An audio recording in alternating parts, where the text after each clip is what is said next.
Va ora in onda Scuola di Magia con Claudio Borghi Aquilini.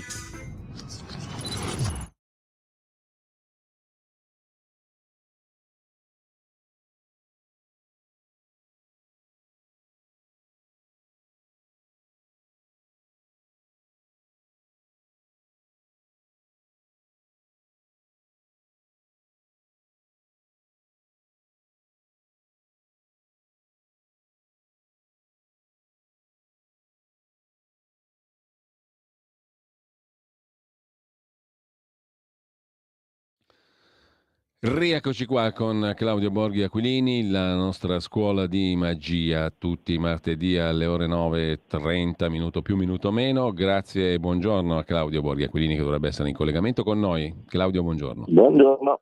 Allora, a sorpresa perché stamattina correndo io come un matto e tu ancora di più, non ci siamo neanche accordati un minimo sugli argomenti, ma la scuola di magia è sempre sorprendente, quindi lascio a te di indicarci quale sarà l'oggetto della trasmissione di oggi. Intanto velocissimamente do conto dell'apertura dell'agenzia ANSA. In questo momento deraglia un treno in Olanda, un morto e 30 feriti. Scontro con una gru accaduto vicino al villaggio di Voorschoten tra l'Aia e Amsterdam. Il secondo titolo è tutto per Trump. Capi d'accusa contro di lui 34, il primo ex presidente americano a finire sotto inchiesta penale. 34 capi d'accusa da una pornostar mi sembra una roba che faccio fatica a comprendere al volo così istintivamente. E poi Ocean... È stata una nottata pazzesca, che il vulcano Krakatoa in confronto era una nottata memorabile. come minimo. Ocean Viking a Salerno, a bordo 92 migranti tratti in salvo nei giorni scorsi al largo della Libia. E qui torniamo a un altro capitolo di trista attualità. Sono i tre titoli d'apertura dell'agenzia ANSA. Attacco russo con droni da sud, colpito il porto di Odessa. L'esercito russo ha sferrato nella notte un attacco con droni. L'aeronautica militare ucraina ne avrebbe abbattuti 14. Giusto per stare allegri sul fronte della guerra. Claudio, lascio a te subito la parola. No, allora scusa, l'argomento della giornata invece della magia della giornata sarà la magia del PNRR.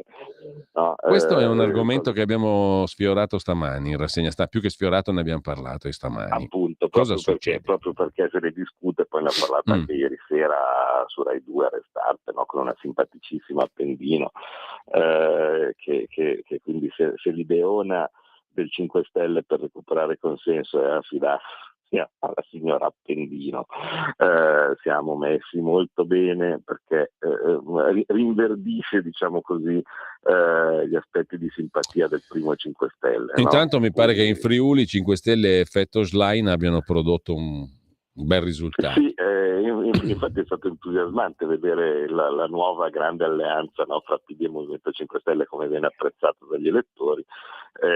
Sono riusciti a prendere, se non mi ricordo male, 35 punti di distacco dal centrodestra, dove peraltro si rileva che come direi chi ha persino più anni di me di Lega, di militanza, no, può rilevare ogni volta che viene data per morta la Lega.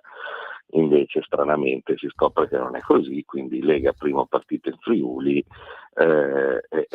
ricordiamo che insomma le politiche Fratelli d'Italia era al 30%, la Lega al 10%, ecco, insomma, quindi evidentemente le cose non sono esattamente come ce la raccontano e fortunatamente insomma mi verrebbe da dire che qualche sforzo sta venendo probabilmente notato, sia dal punto di vista del partito sia dal punto di vista ovviamente del governatore uscente Federica, che ha ottenuto con la sua lista un ottimo risultato anche in quel caso. Quindi se sommiamo i voti della Lega e i voti della lista Federica, viene fuori una roba che si avvicina insomma al 40%, ecco, non è poco.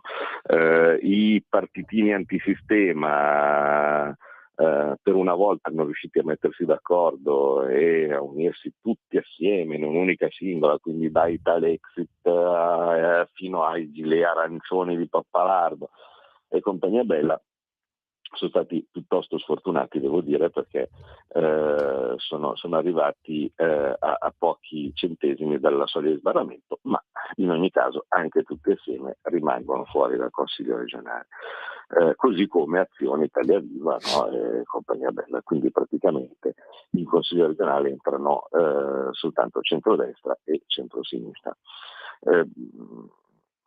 Direi che insomma il risultato non è stato affatto male, ed è uno stimolo per continuare a procedere, e per continuare a procedere bisogna farlo seriamente. E qui arriviamo al nostro famoso e famigerato PNRR. Allora, cosa c'è di magico in questa cosa? Beh, è molto semplice. Se vi ricordate, aveva fatto il mago della pioggia Conte, aveva fatto piovere banconote. Ve lo ricordate la famosa prima pagina del Fatto Quotidiano, dove c'era Conte che rideva e chiedevano i soldi? Sì, era bellissimo. Certo, ripresa con voce tremante dall'entusiasmo da parte della Mirta Merlino, no? E mi ricordo l'anno dopo guardavo, dice che ero incazzato come una biscia, no? Perché sapevo come sarebbe andata a finire. Insomma, bene o male, voi che mi seguite, no? Sapete che non è che ho cambiato opinione nell'ultimo periodo, ho sempre detto che questa era una fregatura, e quindi il giorno dopo della fregatura vedere quelle robe lì non ero contentissimo. E c'era la Mirta Mellino che diceva: i soldi questa volta sono tanti, no, cioè proprio aveva la voce rotta dall'emozione, diceva: meno male, finalmente adesso piovono soldi. Ecco,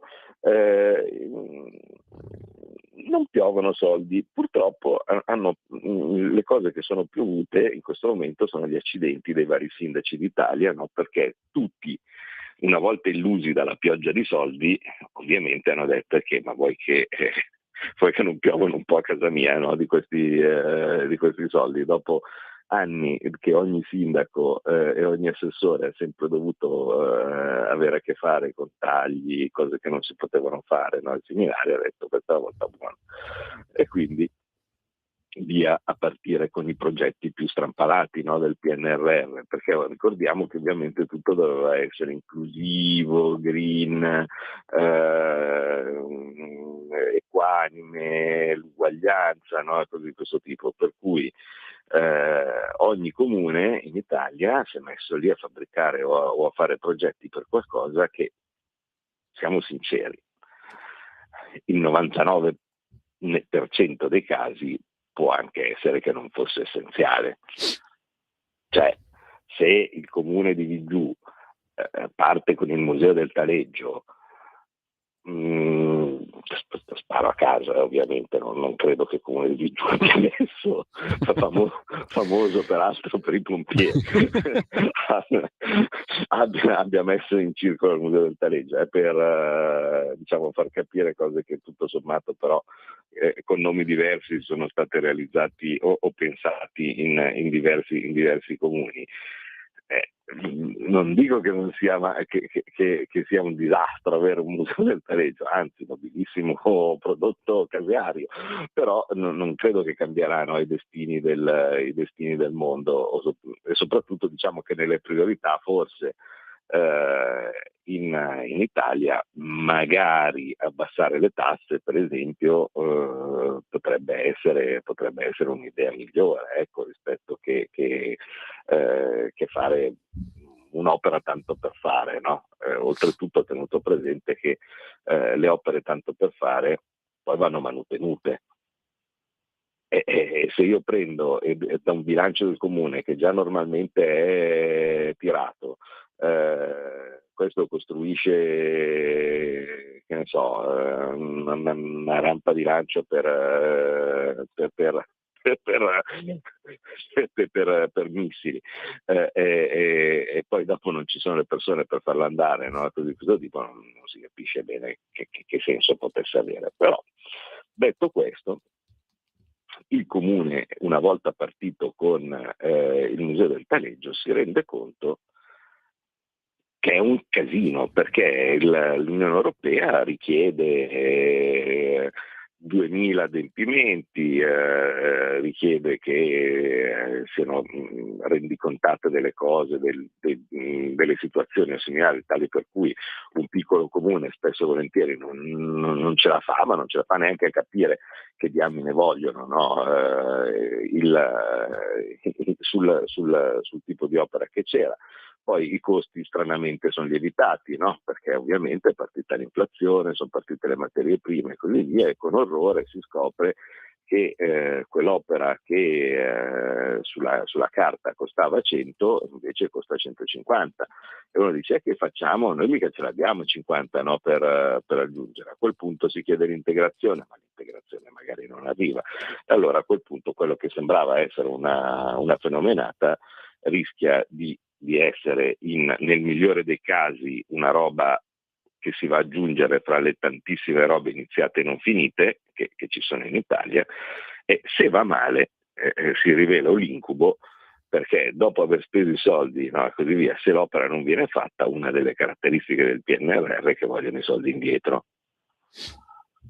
E quindi stranamente quello che sembrava veramente una grande idea, dai che si spende, no? E così di questo tipo, si rivela un disastro. Ma se questo è l'incubo del piccolo comune, io da economista devo vedere invece che cosa succede a monte, vale a dire, ma è una cosa che conviene allo Stato oppure no? Perché se ci dessero 200 miliardi, uno dice vabbè, piuttosto io metto alla frusta tutti i contabili, i ragionieri o gli ingegneri d'Italia, come dice Mattarella, la stanga, no? Questa bellissima immagine bucolica, no? Degasperiana, come tanti begli animali. Esatto, sì, no, mettiamoci alla stanga, no? A tirare, come se lo facesse lui poi, e vabbè, però uno dice insomma va fatto perché insomma, ma vediamo un attimino dal punto di vista economico come funziona questa cosa, perché se no non capiamo. Allora, ricordo che il PNRR è diviso in due parti, la parte a fondo perduto e la parte a prestito. Cominciamo con la parte a fondo perduto, che è quella più ingannevole, no? Perché uno dice, ma sono a fondo perduto, saresti scemo a non utilizzarli, no? Te li regalano. No, ricordiamo che non ce le regalano. Come funziona la parte a fondo perduto? L'Unione Europea si indebita, quindi è il solito debito pubblico brutto, quindi vale a dire che c'è qualcuno che compra delle obbligazioni emesse dall'Unione Europea, perché l'Unione Europea in sé per sé non stampa soldi, quella che stampa soldi è la Banca Centrale Europea. E che l'Unione Europea si procura i soldi vendendo delle obbligazioni, quindi come fossero dei BTP, raccoglie questi soldi li sparge ai diversi paesi dell'Unione Europea che hanno diciamo per la quota a fondo perduto, quella che prendono tutti in buona sostanza, come vengono ripagati? Beh, con le quote annuali che si ripagano per il funzionamento dell'Unione Europea. Quindi è una specie di mutuo contratto dall'Unione Europea per conto nostro, e noi ripagheremo con le rate del mutuo. Quindi ho perduto un tubo, cioè, è semplicemente una parte, diciamo, di finanziamento che viene ripagato con il bilancio dell'Unione Europea, bilancio a cui noi partecipiamo per circa il 20%. Cos'è l'unica diciamo, aspetto di lieve vantaggio della parte a fondo perduto rispetto al resto? Beh, che nell'allocazione di questa parte a fondo perduto, rispetto alla solita fregatura, vale a dire che noi normalmente per il privilegio di partecipare all'Unione Europea paghiamo 10 e riceviamo in fondi europei circa 7, 8 a seconda degli anni, in questo caso siamo leggermente favoriti sull'allocazione, quindi in teoria su questa parte riceviamo un po' di più di quello che mettiamo, ma nel complesso rimarremo sempre contributori netti, semplicemente invece di mettere 10 e ricevere 7 prossimo giro si mette 20 e si riceve 18. Quindi in una maniera o nell'altra la proporzione, diciamo, fra quello che metti e quello che incassi risulta lievemente più favorevole a noi, anche se in ogni caso paghiamo di più di quello che mettiamo, ma la cosa che io ho sempre detto devastante è che aumenta la parte intermediata dall'Unione Europea. Mentre se io, come adesso, metto 10 e incasso 7, no? Dall'altra parte è vero, metto 20 e incasso 18, ma su questo 20 io non ho nessun tipo di controllo, perché decide l'Unione Europea che cosa vogliamo fare, controlla l'Unione Europea e spesso e volentieri, come abbiamo visto, sono delle robe che non servono. Quindi sono soldi in meno che io posso avere a disposizione eventualmente per fare delle robe che magari servono di più, tipo assumere gente dove servono, tipo intervenire nell'economia quando ci sono delle questioni strategiche, tipo abbassare le tasse, no? E similari. Ecco, questo non lo posso fare perché l'intermediato dell'Unione Europea ci dice che questi soldi devono essere utilizzati per questo o per quest'altro. Chi mai non vorrebbe essere quello che decide come spendono i soldi, no? Cioè noi praticamente stiamo dando mano libera a uno per decidere che cosa fare a casa nostra. Quindi già così, anche solo per la parte a fondo perduto, dal mio punto di vista, non è certamente stato un affare per l'Italia. Infatti tante volte, anche prima del PNRR, quando mi si diceva ma scusa, noi al momento con l'Unione Europea paghiamo 10 e incassiamo 7, no? come fondi europei, stante le consuete iper difficoltà, no? Nell'usare i fondi europei che sono dei bandi lunari, no? E così via.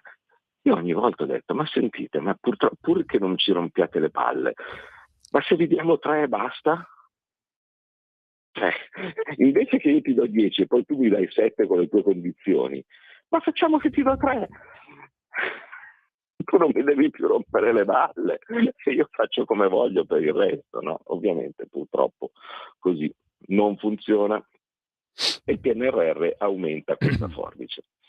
Adesso arriviamo alla parte a prestito, che quella è la cosa più incredibile.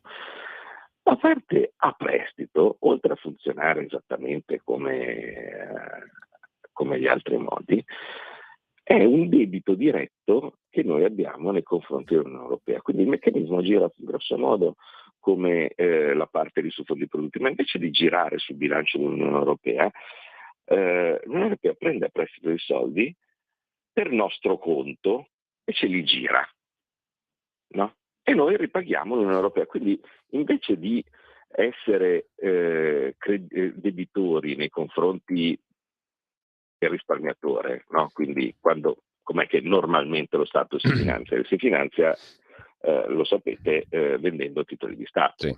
Quindi lo Stato va sul mercato, vende i suoi titoli di Stato, il risparmiatore lo compra e a quel punto lo Stato è debitore nei confronti del detentore del titolo. Ecco, in questo caso noi andiamo a essere debitori nei confronti dell'Unione Europea e l'intera somma ricavata, no, con questo debito decide l'Unione Europea come spenderla. Quindi pensate, cioè splendido, io vado in banca, no? Chiedo un prestito, la banca mi accorda un prestito e sulle condizioni poi ne parliamo, la banca mi accorda un prestito e però deciderei come io lo spendo. Il conte Oliver avrebbe detto un affarone. Ma sì, ma l'affarone. Guardi, buongiorno cara banca, sto andando, sarei qui perché vorrei un mutuo, perché un mutuo, bene, quindi vuoi comprare la casa? Sì, ha già individuato la casa? Sì, guardi, ci sarebbe questo appartamento in via delle Rose 32, terzo piano, va bene. No. Allora, lei, io glielo faccio il mutuo, ma lei prende questo scantinato in via dei Mulini 43, così. Ma no, ma io volevo quella là. No, non ci pensi nemmeno. Ma chi crede di essere? Sono io che le do i soldi e sono io che decido che cosa devi fare, no?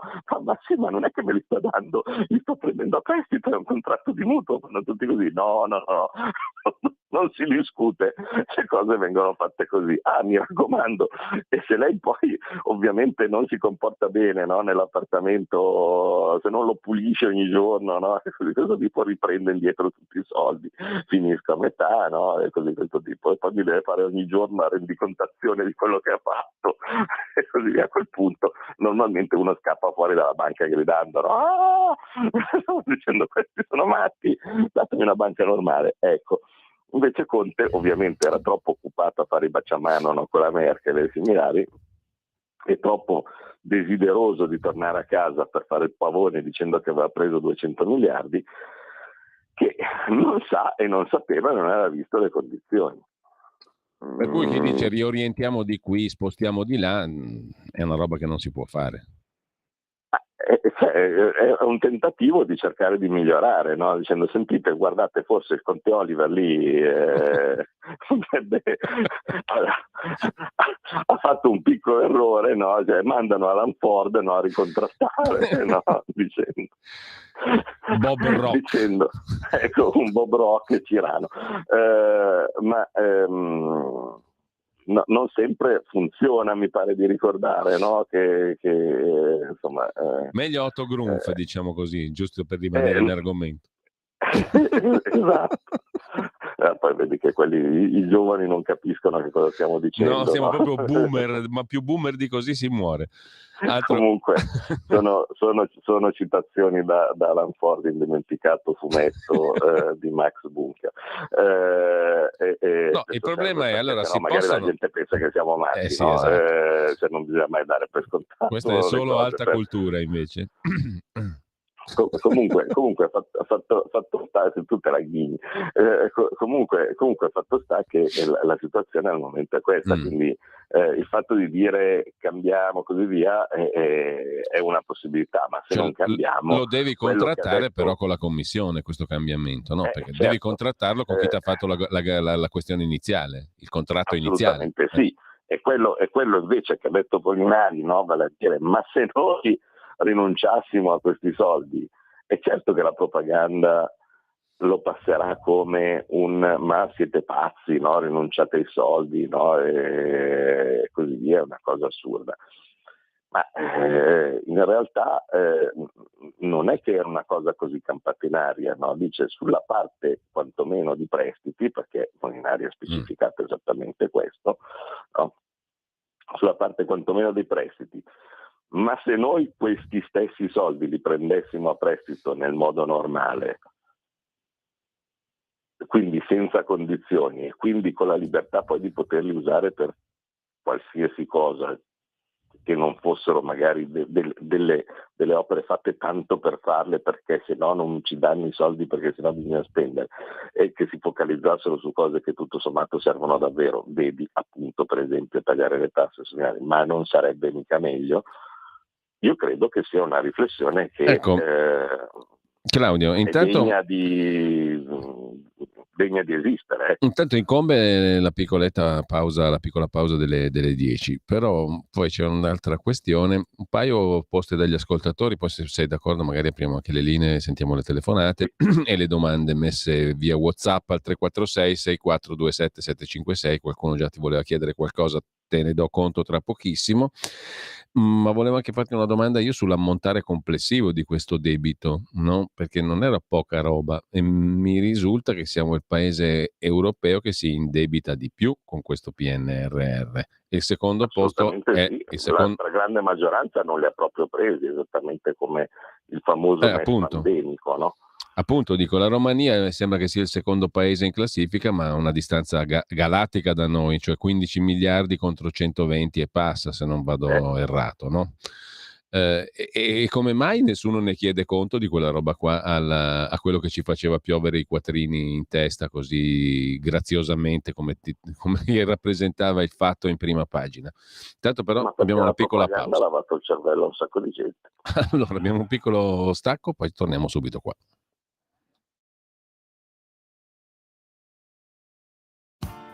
Tutte le domeniche, dalle 8 alle 10, la rassegna stampa del giorno e alcuni dei fatti principali della settimana che si è appena conclusa, con ospiti e telefonate in diretta. La domenica mattina non perdere contatto con la realtà, su Radio Libertà, senza filtri né censure.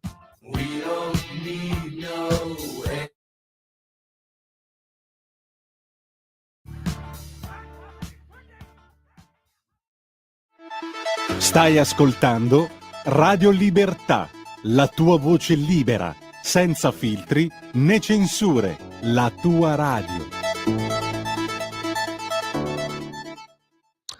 Rieccoci qua. Allora, Claudio Borghi Aquilini con noi, tra poco apriremo anche le linee. Mi domandavo appunto perché sia così poco presente nel nostro dibattito questa cifra, no? Noi siamo il paese di gran lunga più indebitato in Europa per questa questione del PNRR, e poi stiamo dicendo adesso che non abbiamo la pubblica amministrazione in grado di gestire tutta questa potenziale spesa, ben al di là del discorso corruzione, mafia e via dicendo. Proprio nell'ABC, dando per scontato che la pubblica amministrazione sia trasparentissima e onesta, come spesso è del resto, questi hanno paura di firmare, non sono in grado, sono vecchi, sono anziani i pubblici dipendenti, quindi abbiamo una pubblica amministrazione incapace o timorosa di dover spendere cifre così ipergalattiche. Nel frattempo però la cifra ipergalattica ci resta sul groppone come debito, dovremo ripagarla, no?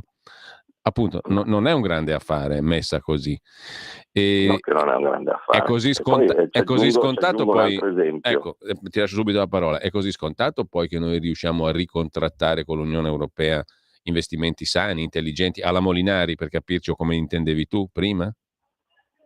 No, non è scontato comunque in ogni caso, anche se fosse, ripeto, non sarebbe niente di differente rispetto a quello che potremmo fare finanziandoci normalmente. Aggiungo una cosa su cui nessuno si è fermato. Ieri sera c'era la signora Appendino, quindi appunto in televisione su Rai 2 con me, quindi diciamo influente, importante rappresentante del partito a cui appartiene il mago della pioggia di soldi, no? Cioè vale a dire Conte.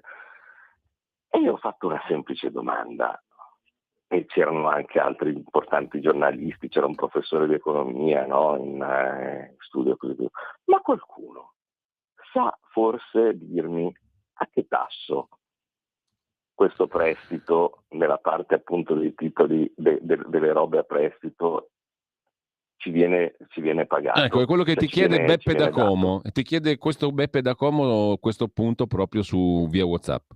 A che tasso? Grazie Beppe, non è male, perché normalmente se tu entri a prendere un mutuo, no, diciamo la prima cosa che normalmente tu chiedi, anche semplicemente per fare il confronto tra due banche, no, per vedere a che tasso mi fai per questo mutuo.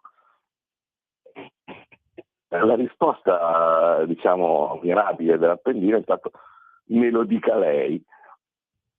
Quindi questi vendono centinaia di miliardi di cosa prestito senza sapere che tasso li prendono. Ma cosa dicevi? Non lo sa nessuno.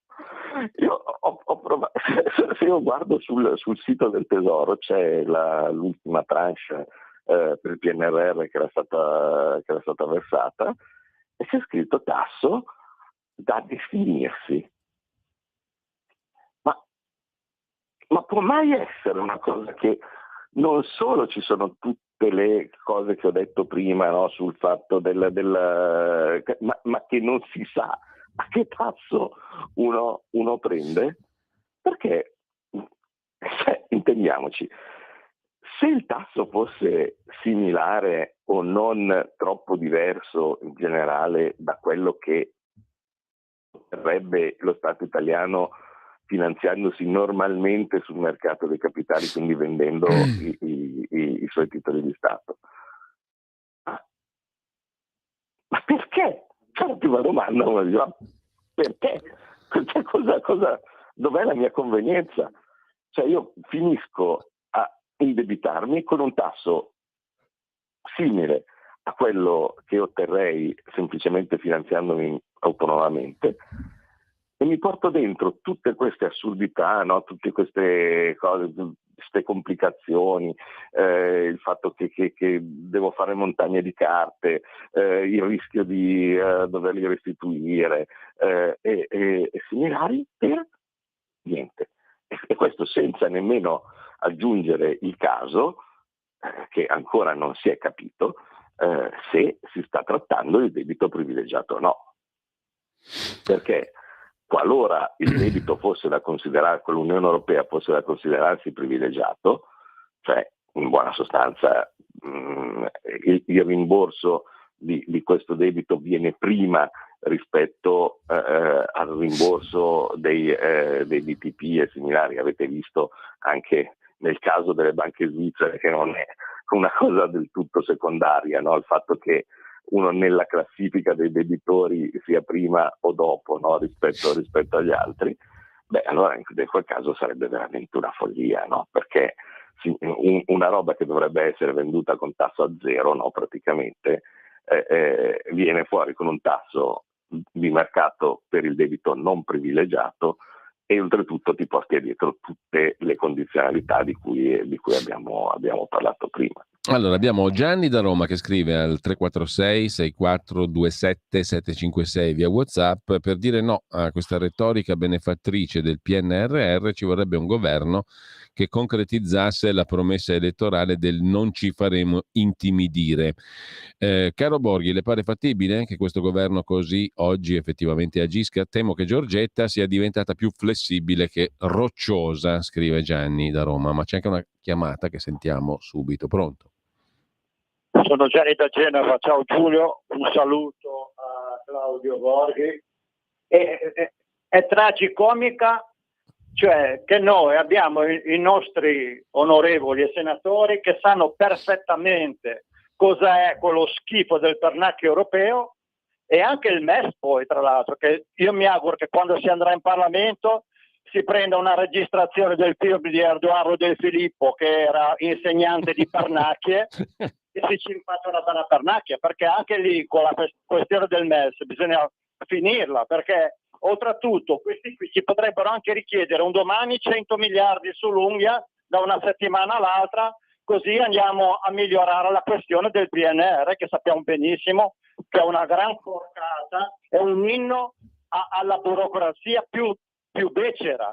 Non questa Unione Europea deve essere riformata completamente, non possiamo farci riformare noi come Lega, che abbiamo le persone giuste nei posti giusti. Allora, ti giro subito la parola. Intanto c'è notizia anche di un incendio, riguarda gli amici della Brianza, dall'Imbiata in là, un incendio enorme scoppiato ieri sera nel Parco delle Groane, tra Cesate e Limbiate, una cosa mai vista. Prima, dice un imprenditore che abita in una villetta lì della zona. Stiamo tenendo d'occhio perché è veramente preoccupante. Saremo a 1 chilometro di distanza, il vento che soffia dovrebbe portarlo lontano, ma non ho mai visto un bagliore simile nel Parco delle Groane, che ormai è diventato purtroppo tristemente famoso perché è diventato una colonia di spacciatori nordafricani e di clienti integerrimi nostrani che vanno a recuperare droga anche in famiglia. C'è stato perfino un episodio di cronaca di una allegra famiglia che ha mandato la ragazzina 18enne a fare rifornimento di cocaina per tutti. Comunque, chiudo la parentesi, torniamo al PNRR e alle domande poste dagli ascoltatori, Claudio. Insomma, quello che dice l'ascoltatore ovviamente insomma, è comprensibile anche per quello che riguarda il MES. Direi che fino adesso abbiamo tenuto duro. Io adesso non so se vi piacerà, vi dico come secondo me è la situazione.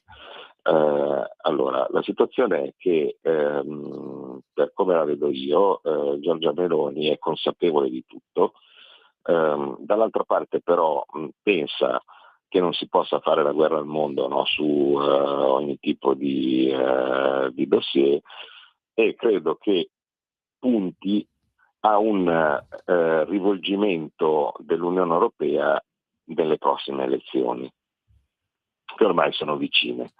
Cioè, in buona sostanza, credo che l'idea sia non è che io posso prendere e mandare a fregare tutti, no? In questo momento devo cercare di barcamenarmi tenendo botta su alcuni punti, magari cedendo su altri, no? E così via, e dall'altra parte aspettare di arrivare alle prossime elezioni europee confidando che ci sia un risultato tale per dare per la prima volta dopo secoli il cambiamento all'Unione Europea, passare dalla solita grossa coalizione PPE socialisti a un destra-centro, no, dove prevalgano gli eurocritici attuali. Volete che dica che è il piano più stupido del mondo? No, non mi sembra del tutto sbagliato, ecco, come impostazione. È ovvio che l'istinto vorrebbe dire mandateli a quel paese su qualsiasi cosa dicono e fanno, no? Non è del tutto sbagliato al momento, no? Secondo me, la posizione. Dall'altra parte però invece perché queste cose sul PNRR non sono state costantemente dette, ripetute, così qui, secondo me è già un po' più triste la situazione, perché se ben vi ricordate, io l'avevo studiato ovviamente il PNRR in diretta mentre si stava formando, eravamo in lockdown, vi ricordate le dirette dal lago? Quasi ogni giorno parlavo di MES e di PNRR, no? E mentre veniva, diciamo, congegnato da subito, se ben vi ricordate, insomma, tutti i video lì da guardarsi, vi spiegavo come sarebbe stata la fregatura, che infatti è esattamente questa qua. Abbiamo fatto anche delle conferenze stampa per spiegarlo, insomma, prima del PNRR, prima che venisse chiusa, no, nella sua forma attuale. E seminari ci sono anche con Salvini, dove dice sarà una grande fregatura, seminari. Poi, una volta chiuso, purtroppo la gente è caduta di fronte alla propaganda, cioè la pioggia di milioni, i soldi, gli enti locali, i comuni affamati perché anni che non vedevano niente, cose di questo tipo. A un certo punto io sono convinto che anche nella testa dei politici che magari avevano capito, no, e così via, è partita una consapevolezza di dire: ma come facciamo noi a dire, la gente pensa che ci siano i soldi, come facciamo noi a fare quelli che dicono di no ai soldi? È una posizione che non ci paga. E quindi passiamo tristemente dal no, guardate che è una fregatura, vabbè, tanto ci sono, facciamoli in modo efficiente, no? E così via. Questo è.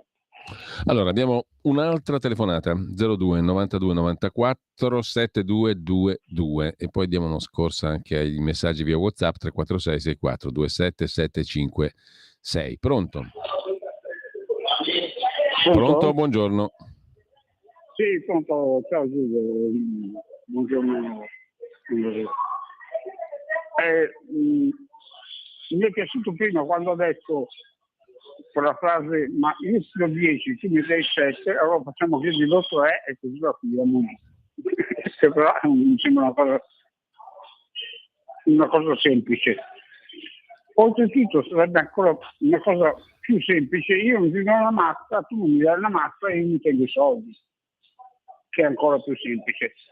Seconda domanda: Deutsche Bank hanno parlato per un giorno, Deutsche Bank sull'orlo del fallimento, che era su giù a problemi, come aveva Credit Suisse e compagnia bella, e poi di Deutsche Bank non ha più parlato nessuno, forse perché è solamente tedesca.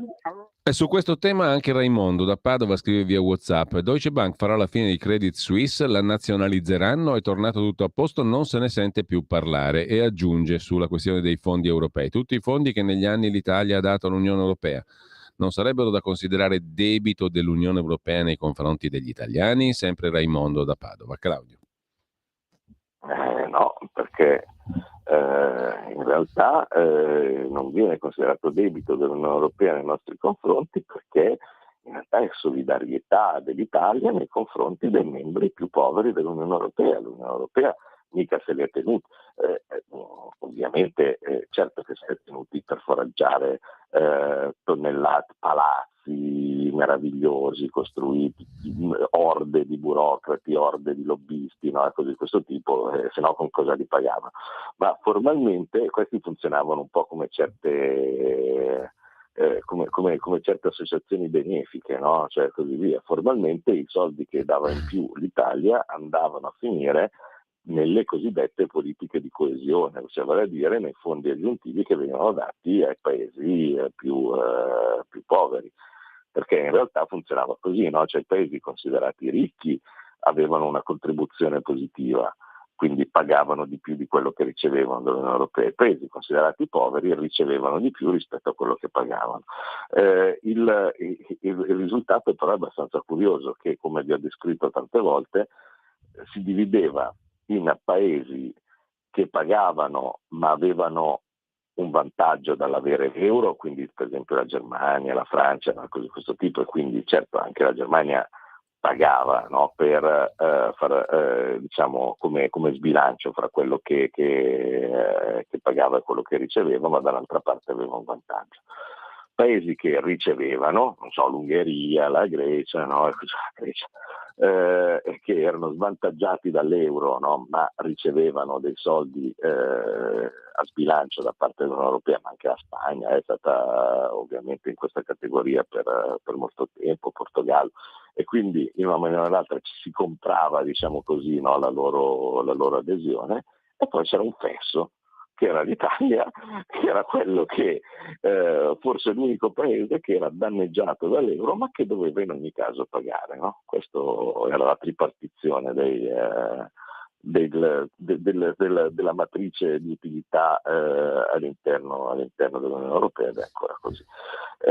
Per quanto riguarda il fatto di dire vabbè, ma certo è una bella idea dire che gli diamo il trasbilancio, certo, ma poi se manteniamo solo il trasbilancio, tutto il loro potere di poterci puntare il dito contro dicendo tu devi fare questo, devi fare quest'altro, svanisce. Quando mai uno che ha un potere ne rinuncia?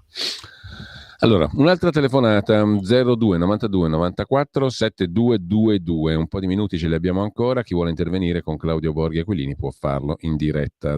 Pronto? Pronto? Buongiorno. Sì, buongiorno, chiamo dal Veneto. Prego. Avevo due domande da fare all'onorevole Borghi.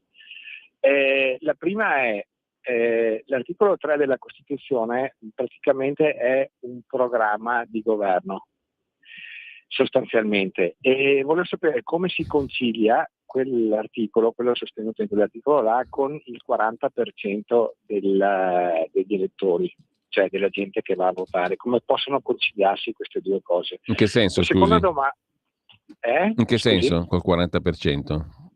Col fatto Nel senso dell'astensionismo? che vanno eliminati tutti gli ostacoli che impediscono la partecipazione all'economia e alla vita economica e sociale dei cittadini. Politica, economica e sociale. Sì, se solo il 40% va a votare vuol dire che ci sono parecchi ostacoli perché questa gente non va a votare. Beh, l'ostacolo principale è che uno non c'ha voglia di andare e non va. Se non ha voglia molto probabilmente è perché c'è qualche cosa che non c'entra. Comunque la seconda domanda che volevo fare è questa.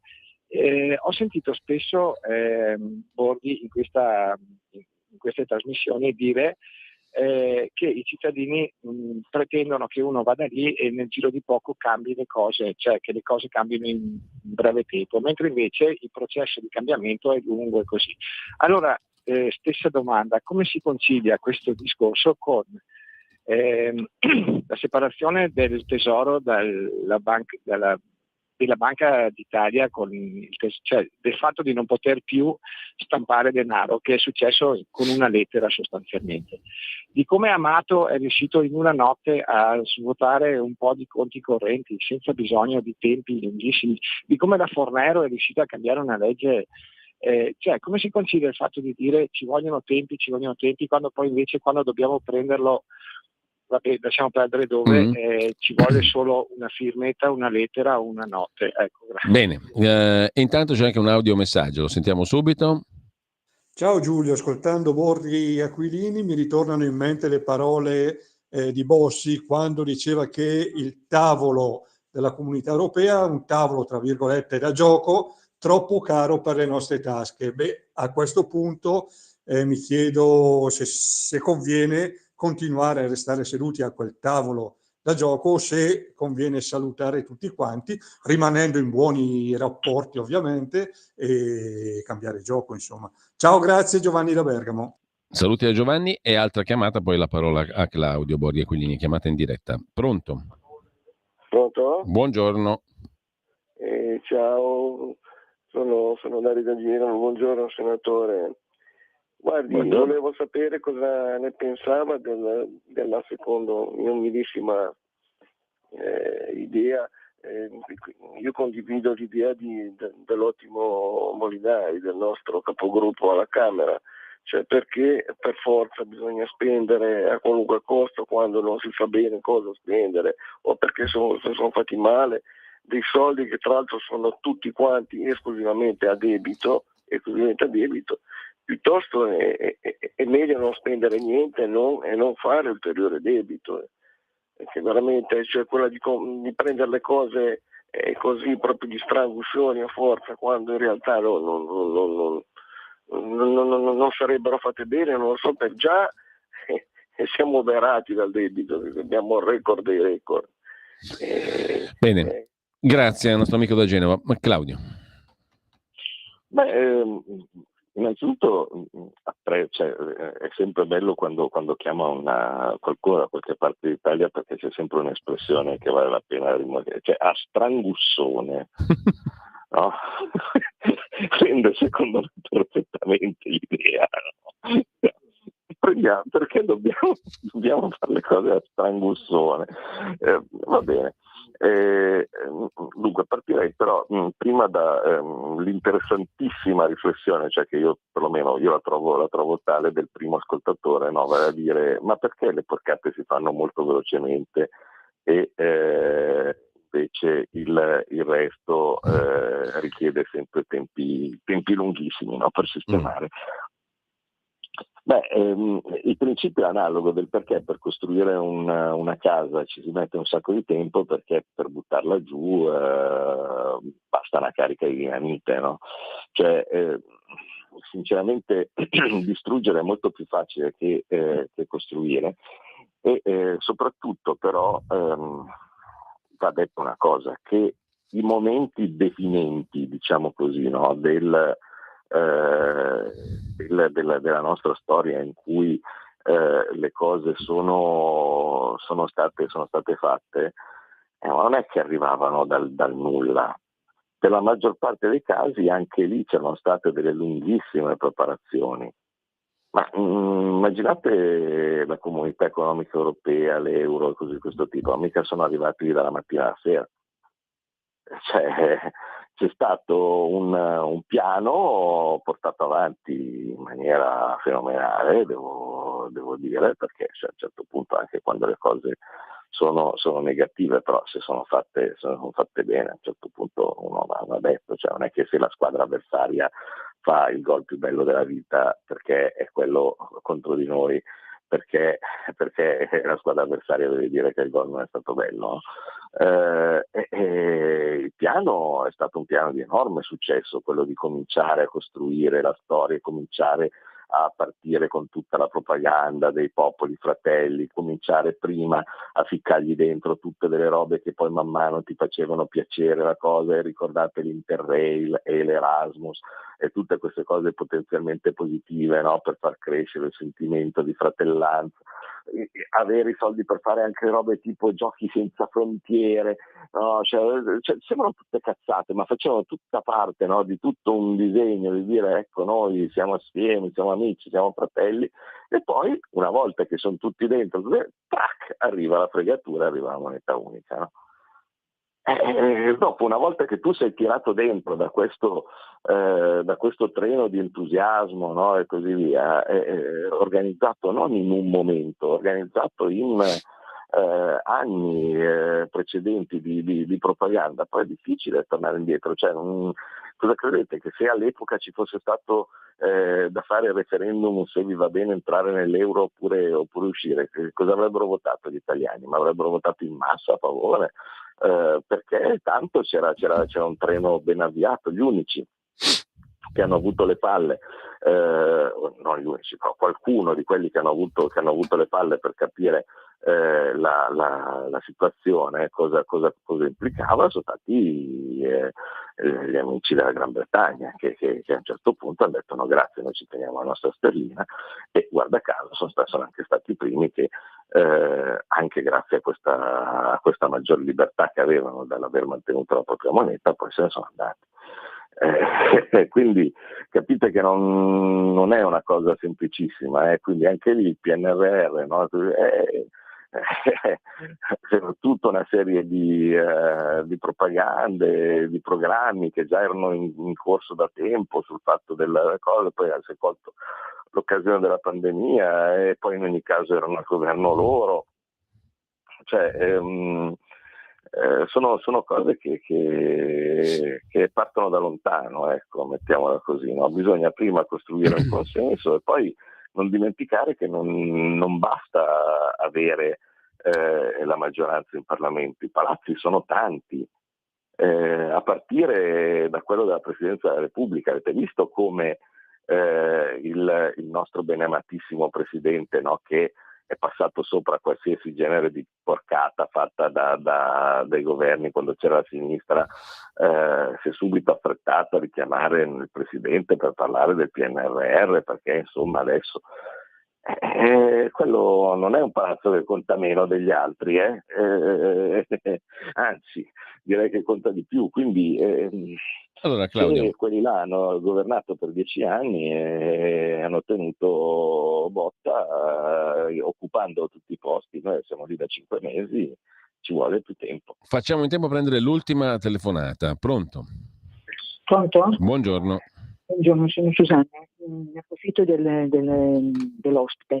Dunque, volevo dire che la Meloni ha fatto una involuzione a 360 gradi ed è prona all'UE, accetta il vincolo esterno, accetta tutto quello che le dice di fare la UE, ma non perché vuole fare la diplomatica, ma perché semplicemente vuole tenersi il suo posto. Quello che mi fa impressione è sentire la Lega che l'appoggia, così come abbiamo appoggiato con lo schifoso Draghi, addirittura Salvini, la cosa che mi disturbava di più, lo incensava perfino, e qui stiamo seguendo le stesse politiche, anzi forse peggio, perché è una delusione maggiore vedere fare un'inversione a netta. Detto questo, mi domando, non ricordo più il nome dell'ospite, comunque volevo dire che stiamo mandando le armi. Come può fare la Lega ad accettare questo discorso delle armi? Io non lo riesco ad accettare e non posso capire come ancora una volta per avere le seggioline stiamo appoggiando un governo che fa veramente vomitare. Bene. No, beh, adesso non esageriamo, comunque sono le 10:28, prego Claudio. Ma vede, l'ascoltatore ha detto una cosa molto semplice, no? Ha detto la Meloni ha fatto un'inversione, suppongo intendesse a 180, non a 360, perché 360 sarebbe una piroetta e poi dopo ricomincerebbe come prima. Meloni ha fatto un'inversione a 180 perché vuol tenere il posto. Non è banale, Cioè, cosa succede se uno non tiene il posto? Vorrei ricordare che quando in passato noi non abbiamo tenuto il posto perché non eravamo d'accordo su quello che stavano facendo la maggioranza dei 5 Stelle e oltretutto diciamo la quota Mattarella, diciamo così, no? Dal ministro dell'economia in giù. E quindi noi non abbiamo tenuto le seggioline, che erano oltretutto di più di quelle che ci sono adesso, e ce ne siamo andati. E dall'altra parte c'è stato un PD che ha tappato le champagne e da lì è seguito tutto il disastro successivo. Cara signora, non è semplice, nel senso che tu in questo momento hai una forza che è quella che ci avete dato, che è quella di un partito che alle elezioni ha preso l'8%, che ha forse più deputati e senatori di quell'8%, ma che è decisivo nel governo, senza dubbio. Però tu, per essere decisivo nel governo e dire guarda, no, allora io mi impongo, no, le cose che faccio, devi essere pronto eventualmente anche a far saltare tutto, no? Esattamente come è successo con il primo governo Conte. Solo che poi, se fai saltare tutto, basta che tu sai che è possibile che finché al Quirinale c'è uno che è diciamo non esattamente della tua parte politica, le cose vengano congegnate in modo tale che tu rimani fuori e il resto del mondo va avanti senza di te. E poi le conseguenze che cosa sono? Sono che arrivano per 3 anni a dire ecco, siete stati dei cretini, potevate stare lì almeno a controllare, almeno a fare, no? E così via, e invece ci avete lasciato nelle mani di Gentiloni, nelle mani di Franceschini, nelle mani di Draghi. Non è semplice, io potrei anche essere dalla sua, cioè nel senso opposizione perenne a tutti e a qualsiasi cosa, no? E così via. Bello facile, cioè nel senso la gente ti applaude, dice cazzo, hai visto come le hai cantate bene, no? E segnali, però intanto gli altri fanno delle porcherie senza limiti, senza controllo e senza possibilità di dire nulla. Vale la pena? Non è semplice, Allora, signora, guardi, glielo dice uno che non è sospettabile di essere il primo che va a chiedere il compromesso, no? O cose di questo tipo. Qualcosa stiamo facendo, però, guardi che, tanto per dire, il MES, che forse è la cosa più importante, sarebbe già stato firmato e ratificato 100.000 volte se non ci fossimo stati noi. Il catasto sarebbe già dentro nella delega fiscale. Insomma, sarebbero innumerevoli le cose, secondo me, che sarebbero successe. Il certificato europeo di filiazione, no? Quindi tutte quelle robe, sarebbe legge. Claudio, dobbiamo salutarci qualcosa qua. Facciamo. Dobbiamo salutarci qua solo per questione di tempo. Intanto io ne approfitto per augurarti buona Pasqua e Grazie, ci sentiamo la settimana successiva come minimo. Intanto grazie a Claudio Borghi Aquilini. Grazie mille. Non Claudio. credo, per essere sicuro, comunque non credo il martedì di esserci, te lo dico subito già dall'inizio, perché credo di essere a Washington per una conferenza fra i rappresentanti dei vari parlamenti. Bene, comunque ci organizzeremo in ogni caso. Intanto grazie a Claudio Borghi Aquilini, grazie mille. Tra pochissimo non perdetevi soprattutto il primo ospite di Pierluigi Pellegrin, poi scoprirete il perché, una voce nuova, una persona nuova che tratta di un argomento molto interessante. C'è una serie di puntate molto ricche oggi lungo tutta la giornata delle varie rubriche. Alle ore 13 con Semi Varin, un ospite speciale. State all'ascolto perché avrete sicuramente una bellissima sorpresa. E non perdetevi il resto della programmazione di Radio Libertà. Oggi ci sono veramente tante interessanti voci. Buona mattina, buon ascolto, l'abbiamo fatta lunga. Avete ascoltato Scuola di